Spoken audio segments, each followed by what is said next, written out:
Jamie was such a special kid. All of the kids here are. What is unfathomable is Jamie took a bullet and is dead. I don't know what I do next. Thousands of people took part in a candlelight vigil at the Parkland Amphitheater. 17 angels set the stage in honor of those who were killed. Many in that crowd once again calling for action on U.S. gun laws. This as the investigation continues into how the shooter, Nikolas Cruz, might have been prevented from carrying out this horrific act.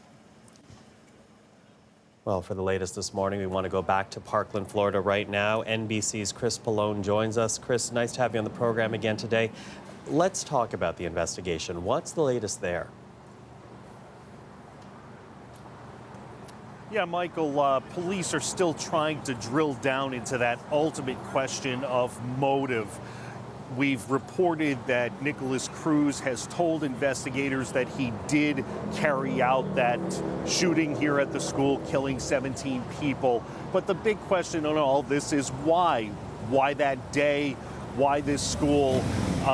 Were any victims potentially targeted, or was it random? They're still trying to get that information right now. What they do have is a ton of other information. They have a detailed timeline of what happened that day.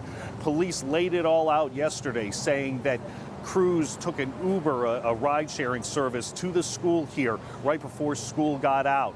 He walked in with a backpack and a duffel bag. He had an assault rifle in the bag. He had ammunition in the backpack. And then when he went into the school, he went through 3 different floors, shooting into 5 different classrooms, again, leaving 17 people dead, almost that many injured. So they know all that. They say that when he left, he actually dropped his weapon and went out with people who were trying to evacuate the school. He walked to a nearby Walmart, then he went to McDonald's, and he was ultimately captured just walking down a street about a mile from here by an officer who was just out looking to see if he could spot him. That's when he was taken into custody, made his first court appearance yesterday, where he only acknowledged his name. His lawyers say that he is a broken person, a 19-year-old with no impulse control, but they've offered no other clues about what might have led to this.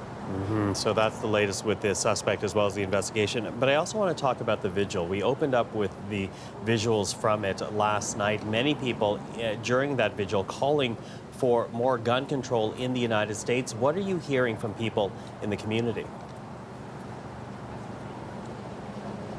Yeah, it's a debate that we constantly have whenever there's a mass shooting like this. People are very polarized, as they are on many issues here in the States, and this is another one. And now that this tragedy has taken place in this community, you hear a lot of people who've been directly affected by gun crime saying that this just can't continue.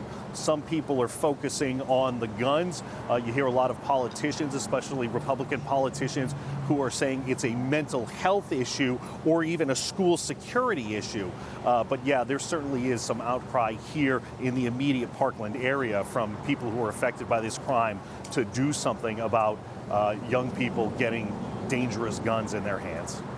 Chris, thank you for that. That is Chris Pollone of NBC News in Parkland, Florida.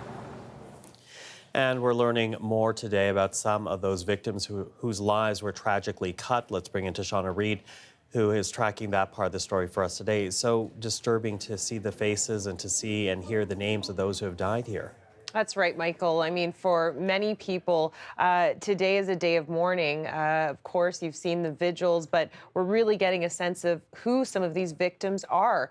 17 people lost their lives in this shooting attack. We know some as young as 14 years old and others up to 49 years old. Teachers, students impacted by this. One of those students is Meadow Pollock, and she was an 18-year-old senior at Marjorie Stoneman High School. She was preparing to attend university University in the fall in Boca Raton, Florida. And her father said that she was just an unbelievable girl. He said she was smart, she was beautiful, and she never let anything stand in her way when it came to what she wanted to achieve. So we're seeing a GoFundMe page as well for her, people trying to contribute to funeral expenses. The same thing is happening for 14-year-old Martin Duke Anguiano, and his brother started a GoFundMe page. He's 14 years old. He lost his life as well in this shooting. His brother describing him as a very funny kid, an outgoing kid, and he wrote this. He said, "He was sweet and caring and loved by all his family. Most of all, he was my baby brother." So, of course, many families reeling with the news of the deaths of loved ones. And then there's 17-year-old Joaquin Oliver. He was commonly known on campus by the nickname Guac because so many people had trouble pronouncing his name. That's what he went by. And as a toddler, he came to America from Venezuela and just last year became an American citizen. Some friends described how proud he was to have that ceremony. He was also an avid basketball player, and his best friend said that when the shooting happened, his best friend was hidden in a closet and he had texted him, but there was no response. So very difficult day for many people today. And of course, they'll be remembering all of these students and teachers as well who lost their lives.